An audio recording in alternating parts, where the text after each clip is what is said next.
Hi friends, welcome to our channel. Brahmamudi serial next ఎపిసోడ్లో ఏం జరగబోతోందో ఈ వీడియోలో చూసి తెలుసుకుందాం. మీలాంటి మృగాలని వదిలించుకోవడమే బెటర్ అని ధాన్యలక్ష్మి రుద్రాణీలను అన్న సుభాష్ అసలేం జరిగింది అని తెలుసుకోవడానికి ఈ వీడియోని స్కిప్ చేయకుండా ఎండ్ వరకు చూసేయండి. కావ్య తన పనంతా అయిపోయిన తరువాత వంటగదిలోనే చాప వేసుకొని నిద్రపోతూ ఉంటుంది. ఈలోగా అపర్ణ వాటర్ కోసమని వచ్చి అక్కడ పడుకున్న కావ్యని చూసి ఆశ్చర్యపోయి నిద్రలేపి, ఏంటిది కావ్య, నువ్వు గదిలో ఎందుకు పడుకోలేదు? ఇక్కడ పడుకున్నావేంటి? అసలు అసలు ఈ ఇంట్లో నీ స్థానం ఏంటి? నువ్విక్కడ పడుకోవడం ఏమిటి అని నిలదీస్తుంది. అప్పుడు కావ్య ఈ ఇంటికి తీసుకొచ్చింది ఆయన కాదు కదా అత్తయ్య, తాతయ్య అమ్మమ్మ గారులు తీసుకొచ్చారు. ఆయన పిలవకుండా నేను గది వరకు ఎలా వెళ్ళను అని కావ్య అంటుంది. అప్పుడు అపర్ణకి వెంటనే కోపం వచ్చి వెంటనే రాజ్ రాజ్ అని రాజ్ని పిలుస్తుంది. రాజ్ వస్తాడు. అప్పుడు అపర్ణ, తినెవరో తెలుసారా నీకు అని అంటుంది. అప్పుడు రాజ్, ఎందుకు తెలీదు, కళావతి అని అంటాడు. అప్పుడు అపర్ణ, ఈ ఇంటికి ఎందుకు వచ్చింది అని అంటుంది. అప్పుడు రాజ్, నా భార్య స్థానంలో వచ్చింది అని అంటాడు. అప్పుడు అపర్ణ, ఇంత రాత్రి వేళైనా నీ భార్య నీ గదికి రాలేదని కొంచెమన్నా పట్టించుకున్నావా నువ్వు తనని అని అంటుంది. అప్పుడు రాజ్, ఎందుకు పట్టించుకోవాలి మమ్మీ, నేను తనని వెళ్ళిపోమనలేదు, అలానే రమ్మనలేదు కూడా అని అంటాడు. అప్పుడు అపర్ణ, తెలివిగా మాట్లాడేవంటే పళ్ళు రాలిపోతాయి అని అంటుంది. అప్పుడు రాజ్ మౌనంగా ఉంటాడు. అప్పుడు అపర్ణ, ఇక్కడ చూస్తున్నావా, కావ్య నేల మీద పడుకొని ఉంది అని అంటుంది. అప్పుడు రాజ్ కూడా చూసి ఆశ్చర్యపోయి, నువ్వు మరీ ఇక్కడ పడుకున్నావేంటి, నీ ఇంట్లో నేల మీద పడుకోమనేంత దుర్మార్గులు ఎవరూ లేరు, అంతలా ఎవరు నిన్ను పట్టించుకోరు అని అనుకుంటున్నావా, అసలైనా నువ్వు ఇక్కడెందుకు పడుకున్నావు అని అంటాడు. అప్పుడు అపర్ణ, మరి ఇంకెక్కడ పడుకోవాలి కావ్య అని అంటుంది. అప్పుడు రాజ్, ఇంకెక్కడ అంటే అని మాట్లాడుతూ ఆగిపోతాడు. అప్పుడు అపర్ణ, ఎక్కడ అంటే నీ గదిలోనే ఉండాలి, అది నువ్వు పట్టించుకోవాలి. ఇక నుంచి కావ్య ఏ రోజైనా నాకు బయట ఇలా పడుకోవడం కనిపించిందా, నిన్ను అస్సలు ఊరుకోను రాజ్ అని అంటుంది. అప్పుడు రాజ్, మధ్యలో నేనేం చేశాను మమ్మీ, ఆవిడ గదికి రాలేదు, నేనేం చేయను అని అంటాడు. అప్పుడు అపర్ణ, నీ భార్య గదికి రాకపోయినా నువ్వే వచ్చి తనని నీ గదికి తీసుకెళ్ళాలి, అది భర్తగా నీ బాధ్యత, నీ భార్య బాగోగులు చూసుకోవడం కూడా నీ బాధ్యతే అని అంటుంది. అప్పుడు రాజ్, ఇప్పుడు ఆవిడని భార్యగా ఎవరు అంగీకరించారు అని అంటాడు. అప్పుడు అపర్ణ, మళ్ళీ మొదటికి వచ్చావంటే మొహం పగలగొడతాను అని అంటుంది. అప్పుడు రాజ్, నేనేం అనలేదమ్మా, రమ్మను ఆవిడ గారిని నా గదికి అని అని అక్కడి నుంచి వెళ్ళిపోతాడు. అప్పుడు అపర్ణ, విన్నావు కదా కావ్య, నువ్వు కూడా వెళ్ళి గదిలో పడుకో అని అక్కడి నుంచి అపర్ణ వెళ్ళిపోతుంది. అలా కావ్య రాజ్ గదికి వెళ్తుంది. అలా వాళ్ళిద్దరూ నిద్రపోతారు. మరుసటి రోజు సుభాష్, రాజ్ ప్రకాశంలో కూర్చొని ఆఫీస్కి సంబంధించిన వ్యవహారాలన్నీ చూసుకుంటూ ఉంటారు.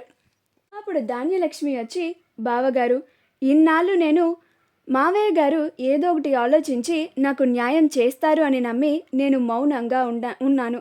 ఇప్పుడు ఆయన కూడా రేపో మాపో అన్నట్లుగా ఉన్నారు.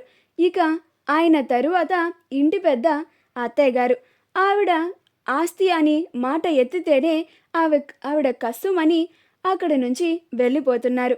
ఇంకా వాళ్ళ తర్వాత ఈ ఇంటి పెద్ద మీరే కదా, ఇక నేను ఆస్తి కోసం ఓపిక పట్టేంత శక్తి నాలో లేదు, కనీసం మీరైనా నాకు న్యాయం చేస్తారు అని అనుకుంటున్నాను అని అంటుంది.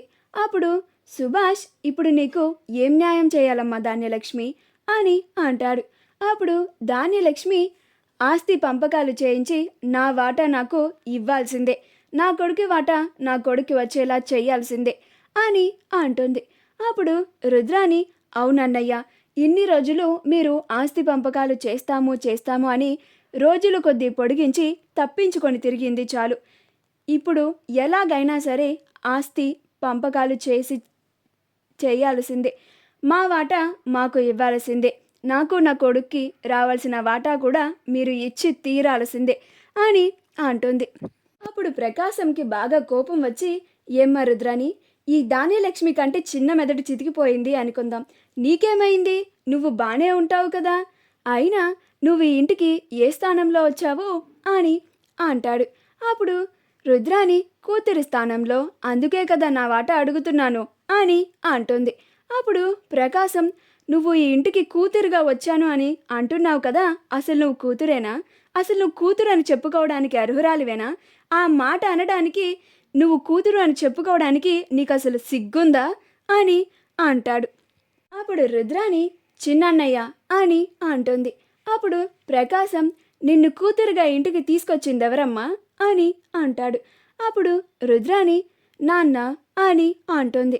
అప్పుడు ప్రకాశం, నాన్న అని అంటున్నావు కదా, మీ నాన్న ఇప్పుడు చావు బతుకుల్లో హాస్పిటల్లో ఉంటే ఇప్పుడు నీకు నీ ఆస్తి వాటా కావాల్సి వచ్చిందా అమ్మా? ఇంకొకసారి ఆస్తి వాటా అని నా బెల్లాంకి ఉసిగొలిపి నువ్వు కూడా ఇలా వచ్చావు అంటే నేను నిన్ను నీ కొడుకుని ఇద్దరిని కలిపి ఈ ఇంట్లో నుంచి గెంటేస్తాను. ఎవ్వరు అడ్డుపడినా అస్సలు వినను. ఇంకొకళ్ళు వేరే వాళ్ళు కూడా ఎవరైనా, అది నా భార్య అయినా సరే, ఆస్తి వాటా అని ఇంకొకసారి ఇంట్లో ఎత్తితే మాత్రం వాళ్ళని కూడా గెంటేస్తాను. ఈ ఇంట్లో ఎవరైతే కలిసి ఉందాము, ఉమ్మడిగా ఉందాము అనే ఆలోచనతో ఇంట్లో ఉంటారో వాళ్ళే ఉంటారు, మిగిలిన వాళ్ళంతా బయటకి వెళ్ళిపోతారు అని అంటాడు. అప్పుడు ధాన్యలక్ష్మి, ఇప్పుడు కూడా మా నోళ్ళని నొక్కేయాలని చూస్తున్నారా మీరు? మీరు ఏమన్నా కానీ మేము బెదిరేది లేదు. మీ అందరికీ ఎంత హక్కు ఉందో మాకు కూడా అంతే హక్కు ఉంది. మీ అందరూ కూడా మాతో పాటు ఆస్తి వాటాలు మీకు వస్తాయి కదా, మా వాటా మాకు ఇచ్చేయండి, మా దారి మేము చూసుకుంటాం అని అంటుంది. అప్పుడు సుభాష్కి కోపం వచ్చి, అసలు మీరు మనుషులేనా? ఎందుకు ఇంతలాగా మృగాల్లా ప్రవర్తిస్తున్నారు? అసలు మీలాంటి మృగాలతో కలిసి ఉండడం కన్నా మిమ్మల్ని వదిలించుకోవడమే బెటర్. రేపే లాయర్ని పిలిపిస్తాను, ఎవరి ఆస్తి వాటాలని వాళ్ళకి వచ్చేలాగా చేస్తాను, మొత్తం ఆస్తిని వాటాలుగా విభజించి ఎవరి ముక్కలు వాళ్ళకి మొహాన పడేస్తాను అని అంటాడు. మా నాన్న ఏమైపోతే మీకెందుకు? అసలు ఇలాంటి పరిస్థితుల్లో మా అమ్మకి ధైర్యం చెప్పాల్సిన మీరే మా ఆస్తి వాటాలు కావాలి అని మృగాల్లాగా ప్రవర్తిస్తున్నారు. అలాంటి వాళ్ళకి ఈ ఇంట్లో ఉండే స్థానం లేదు. మీ వాటా మీకు ఇచ్చేస్తాను, తక్షణమే ఇంట్లో నుంచి వెళ్ళిపోదురు గాని అని అంటాడు. అప్పుడు అపర్ణ, ఏవండి, ఆవేశంలో మీరు చాలా పెద్ద నిర్ణయాన్ని తీసుకుంటున్నారు, దయచేసి మరోసారి ఆలోచించండి అని అంటుంది. అప్పుడు సుభాష్, ఎందుకు, ఎవరి గురించి ఆలోచించాలి, ఈ మృగాల గురించా అని అంటాడు.